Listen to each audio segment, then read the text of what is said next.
Hello dear friends, today we're going to talk about Mary Shelley's 200-year-old masterpiece, Frankenstein, which offers a great insight into today's most pressing questions of science, ethics, and human creation. Even though Frankenstein is almost 200 years old, still we can't seem to get away from its story and ideas in it. It has been adapted into plays, books, comics, and more than 100 movies. However, today, more specifically in this presentation, we will focus on the concept of God in Frankenstein. So guys, let's get it started.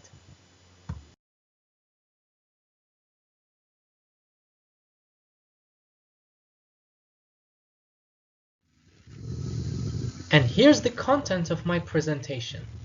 First things first, we will talk about the historical background of the period, leading events which contributed to Shelley's famous work.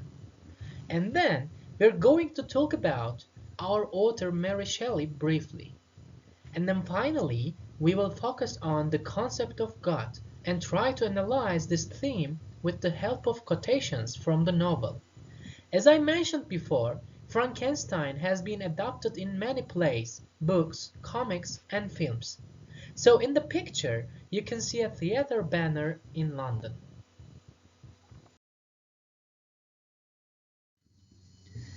While analyzing a literary work, we cannot think the literature and the historical background separately.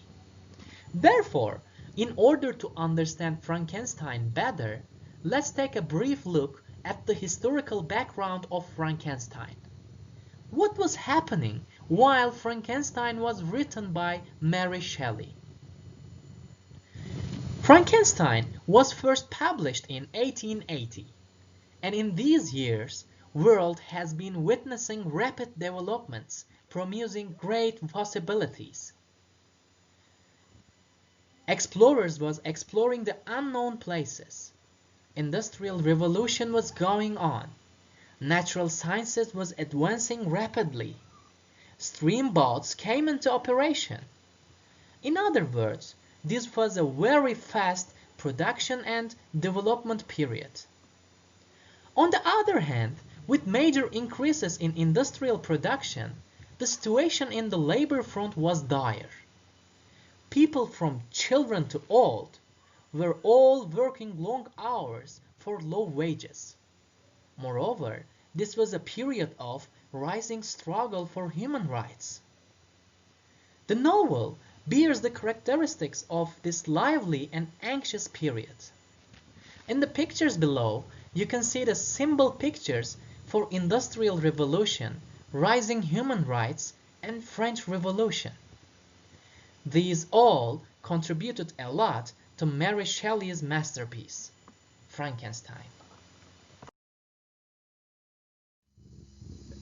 Now let's move on with our author Mary Shelley. Mary Shelley was born into an educated family. His parents were William Godwin and Mary Wollstonecraft, who were both philosophers and writers. Unfortunately, she lost his mother when she was born. Mary Shelley had an affair with Percy B. Shelley, who was also a writer and poet. One day, Percy and Mary visited their friend Lord Byron. Byron suggested an idea: who could write the most chilling ghost story ever? This question inspired Mary Shelley, so she started to write the Frankenstein when she was only 18 years old. After 200 years, Frankenstein challenged the time and survived until today, and it is known as one of the most famous Gothic books today. And now, let's move on with the concept of God in Frankenstein. To understand this theme better, first of all, I would like to introduce our main character, Victor Frankenstein, with the help of some quotations from the novel. Let me read them firstly. The world was to me a secret, which I desired to divine. Curiosity, earnest research to learn the hidden laws of nature. And the second quotation, I confess that neither the structure of languages, nor the code of governments, nor the politics of various states possessed attractions for me. It was the secrets of heaven and earth that I desired to learn. As you can understand from the quotations, Frankenstein was a kind of man who always chases for knowledge. He was quite into natural sciences. He doesn't care about politics or literature. He wants to discover what nobody knows. He wants to know the hidden laws of nature, and he wants to make beneficial studies for the sake of humanity, goodness of humanity. In the picture, you can see an illustration of Victor Frankenstein. So, Frankenstein went to a famous university in Ingolstadt, where he meets some scientists and becomes very good at science, especially in chemistry. Here, I would like to read a quotation from the novel. I will pioneer a new way, explore unknown powers, and unfold to the world the deepest mysteries of creation. As you can see in this quotation, his goodwill about being beneficial to humanity with his studies turned into a passion which would lead his beloved ones to the death, his dear wife, his father, his little sibling, and himself in the end. After working long tiring hours and hours without even sleeping in his laboratory, he figures out scientifically how to bring something to life. On a rainy night, November, he brings a creature to life by using body parts from graveyard. But he was so terrified by it that he runs away. Here, Frankenstein's real mistake and crime is that he places his ambition above his responsibilities to other people. As we can see in the novel, Walton's character is introduced as a character every bit as ambitious as Frankenstein. But Walton chooses to abandon his ambition out of duty to his crew, which Frankenstein couldn't do. In order to understand Frankenstein's ambition, here is another quotation from the novel. Let me read it. I seem to have lost all soul or sensation, but for this one pursuit. As you can see in the quotation, Victor Frankenstein does not even know what he is doing. He just lost all his souls and sensation in this pursuit. In the picture below, you can see an illustration of Victor Frankenstein and his creation, monster. And now, here is another quotation from the novel. Let me read it loudly. I exclaimed in agony, accursed creature, why did you form a monster so hideous that even you turned from me in disgust? This quotation is really important. In this quotation, creature exclaims that you created me ugly. No one loves me. Why did you form such a monster? And after that, you're my Lord. I came to you. Why didn't you love me and make me happy? Why didn't you guide me? You are my God.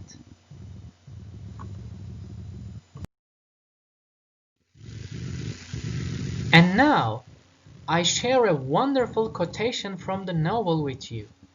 As this quotation is a little bit long, I won't read it loudly. You can read it on your own. In this quotation, Monster expressed that I am your Adam. I need your guidance. You are my God. I was sinless. I was clean as baby. I was good, but you didn't care about me. You created me and just let me out. I tried to be good to people, but they treated me so bad in return, which made me a detrimental creature. Here again, the thing is that, unlike Frankenstein, God takes care of his creatures and guides them in their life.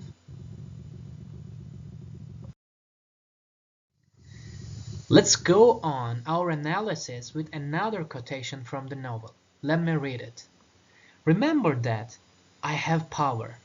You believe yourself miserable, but I can make you so wretched that the light of day will be hateful to you. You're my creature, but I am your master. Obey.